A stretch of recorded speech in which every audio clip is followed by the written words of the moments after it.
everybody, in this video I will show you how to play Drain You by Nirvana off the Nevermind record. The song is tuned down one full step, so you're going to go to standard tuning and then tune each string down one step. So it's going to be D, G, C, F, A, D, going from the low string to the high string. And if you have a quick second, please like and subscribe. It really helps my channel out a lot. And check out my website, scottobryanguitar.com. I have the tab for this song as well as hundreds of other punk rock and grunge songs there, plus some other cool resources. And here we go.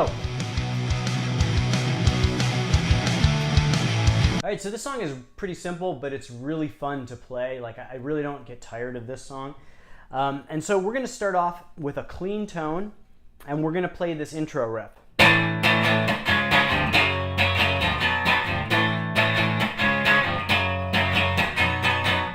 So we are going to start with it's basically like a 3-chord power chord, index finger rooted at the 7th fret of the low E string, which, since this is tuned down, a full step is actually the D string. I'm just going to call them by their standard tuning string names so we can keep things simple. So we're going to have our index finger rooted at the 7th fret of the low E. We're going to have our ring finger bridged across the A and D strings, and we're going to play the bottom 3 notes. And with Kurt Cobain's playing, it's very intentionally sloppy. So if you hit the G string, or you only hit the bottom 2 strings here and there, if your rhythm isn't spot on throughout, that's kind of the way Kurt Cobain played it, and that was his intention, was to create kind of a sloppy, aggressive attack. So we're going to start off with that first chord, and then we're going to mute in between the chord changes. So we're going to go. So to mute the notes or the strings, what you're going to want to do is you're just going to want to lift your fingers off of the fretboard. So you go from pressing the note to just resting your fingers over the strings so they don't vibrate, and it creates that clicking or muted sound. So we're going to go.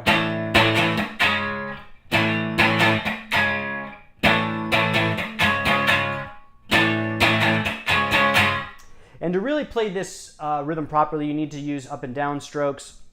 And you're kind of playing this steady 1, 2, 3, 4 pattern with the muted notes in between the chord change. So the next chord is going to be a major chord with our index finger rooted at the 6th fret of the A string, ring finger bridged across the D and G strings. And again, if you hit the B string too, that's fine. So we're going to go.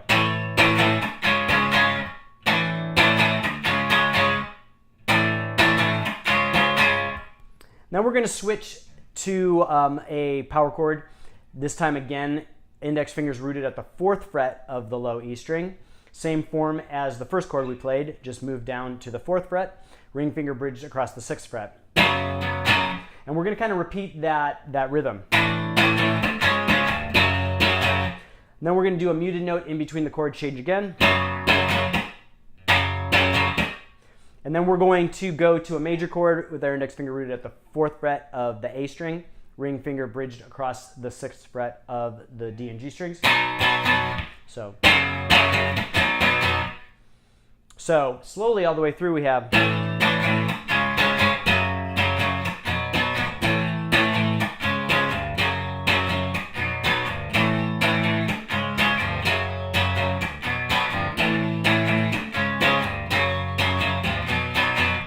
And you'll notice when we move between the 2nd chord and the 3rd chord, we're going to kind of play open notes in between. So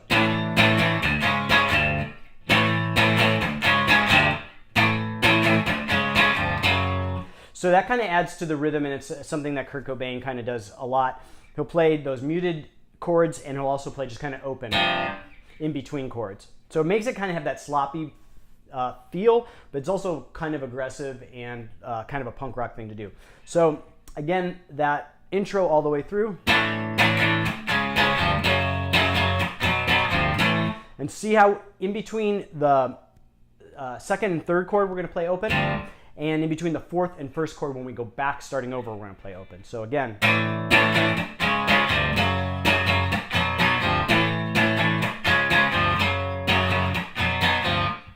And then on the last chord, the 2nd time through, we're going to kick on the distortion. So I'm using a Boss DS1 distortion pedal to get that crunch. It doesn't have to be that pedal.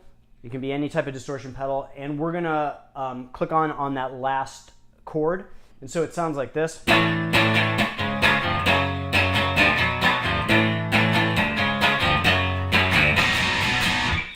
And so when we click on the distortion, instead of playing that muted note and going, we're just going to play 1, 2, 3, 4.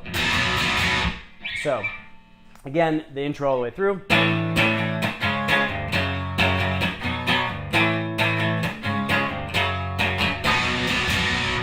And then we're going to play that same rhythm throughout, just with distortion.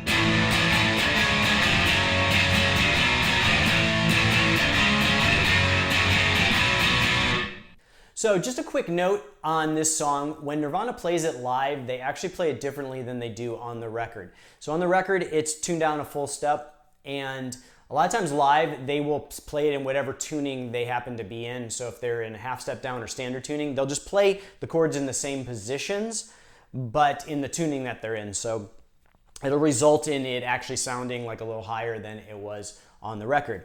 They do that for a lot of songs, probably just for consistency of not having to swap out guitars in between songs. So with one exception, in Drain You, so the first chord is a B. Well, it's actually not a B, but let's just say in standard tuning it's a B, so let's just call it a B for now. And on the record, it sounds like he's playing it in this position, index finger rooted at the 7th fret of the low E. But when he plays it live, a lot of times you'll see him play it here, with his index finger rooted at the 2nd fret of the A string. Same chord. It just might sound a little different. The intonation might be a little different just because of the thickness of the strings. But the main difference here is when he plays it live is he will slide up. So you'll hear that slide a little bit when he's moving the chords. On the record, I don't really hear that, so I'm guessing that he's playing it here, but it's also possible he could be playing it here. I don't think so, though. It sounds more right on the record to me playing it here. You can play it whatever way you want. So as we go through this lesson, if you want to swap out this B for this B, it's more like what Kurt Cobain's doing live. And so that's it for the verses. We're just going to play that part over and over again. And then I guess you could call it a chorus or a bridge. I'm not sure what to call it. But we're going to go from the verse to this kind of bridge part. And I'll just play it quickly and then I'll show you how it goes.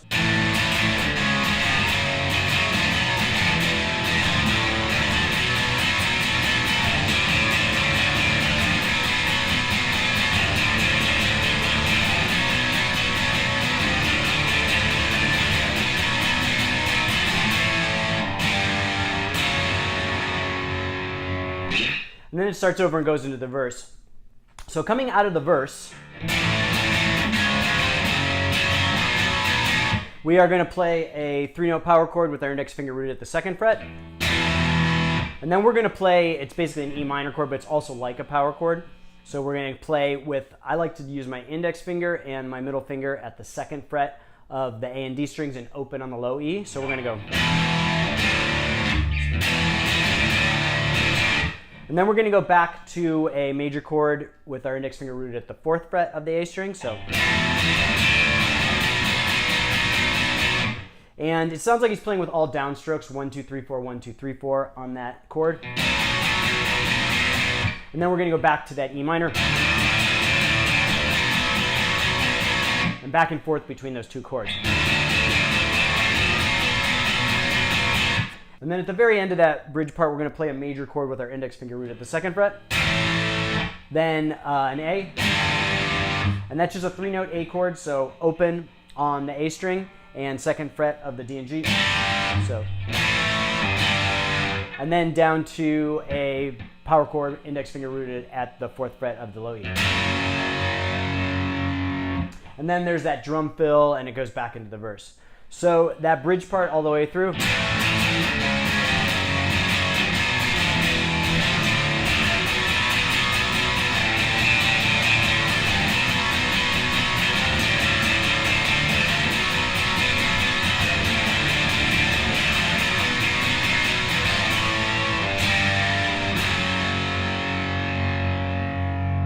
And then it does the drum fill then. And then after we go through the verse and that bridge or chorus part a couple times, we're going to come to the breakdown. It's this long breakdown in the middle of the song. And Kurt's going to use a phaser pedal throughout for the effect. I don't have a phaser pedal, so what I'm going to do for that effect is I'm using my Fender Twin Reverb 65 reissue amp, and it's got a vibe effect on it. So I'm going to use the vibe effect to kind of approximate the phaser, but if you have a phaser pedal, definitely use that because you'll get a much closer sound. So we're going to end, before we go into the breakdown, with a held chord. So it's with our index finger at the 4th fret of the low E power chord. And it's just kind of hang. And then Kurt's going to put on the phaser. And it's kind of freeform, so you can kind of listen to it and hear what he's playing, and you can kind of ad-lib a little bit. But for the beginning part, it's this major chord. So we're going to play a major chord with our index finger bridged across the 4th fret. And then we're going to play a typical major bar chord, middle finger at the 5th fret of the G string, and ring and pinky at the 6th fret of the A and D. And he's going to kind of play it like this.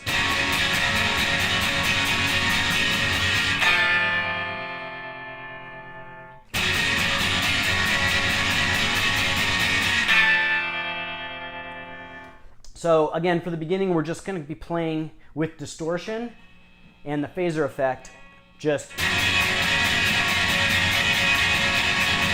It's just all downstroke, just 1, 2, 3, 4, 1, 2, 3, 4, 1, 2, 3, 4. And then we're going to click off the distortion, and then we're just going to take our hand off the fretboard. We're going to play the top 3 or 4 strings open. And we're just going to alternate between those two.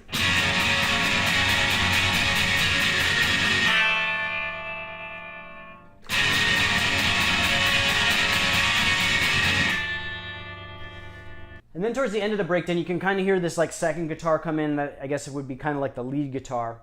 And it's going to play this part. It's hard to hear because the guitar kind of gets louder, but there's like this kind of descending, ascending slide.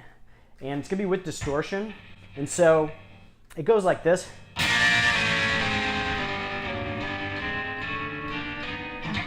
So basically all we're doing is we're going to play the G and B strings at the 5th fret with our index finger bridge, and slide down in that kind of the rhythm. You can listen to the record as to how he's playing it, but it's very similar to this. And so we're going to just slide from 5th fret to 4th fret to 3rd fret, 2nd, 1st, and then just back up. And then it kind of sounds like he ends on the 6th fret. So.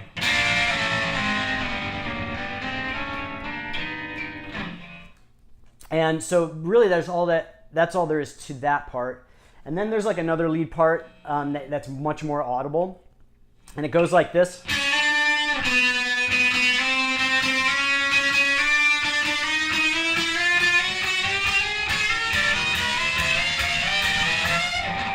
So again, it's going to be like kind of a slide part. Starts off with our index finger just hammer on from the 4th to the 5th fret of the B string. And then we're going to go immediately down to the 2nd fret. And then we're going to do this slide pattern up. And so that pattern starts like that. And then it just goes to a straight slide. And then about the 10th fret, he kind of starts hitting other strings. It's real hard to hear on the record, but it's like that same pace slide, but just all the way up. Doesn't have to be accurate, it's kind of ad-lib.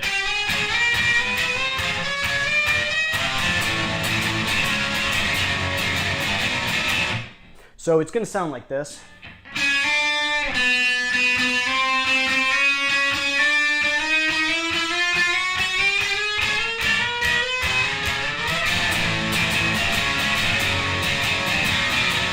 And we go back into that verse part. And then we're just going to end with that bridge part again.